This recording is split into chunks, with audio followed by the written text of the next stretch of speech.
दोस्तों, आज हम बात कर रहे हैं Australia with England first T series.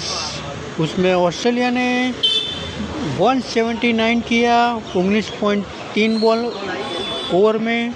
Davis head ने 59 किया। मैट शॉट ने 41 रन किया। जॉस ने 18 रन किया। टोटल ऑस्ट्रेलिया का 179 हुआ।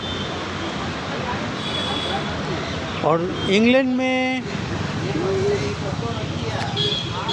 के लायन लिविंगस्टोन ने 37, फिल सॉल्ट ने 20 और सैम करन ने 18 रन किया। टोटल स्कोर हुआ इंग्लैंड का 151। ऑस्ट्रेलिया 28 रन से विन हुआ। Davis head man of the match बना। काफ़ी शानदार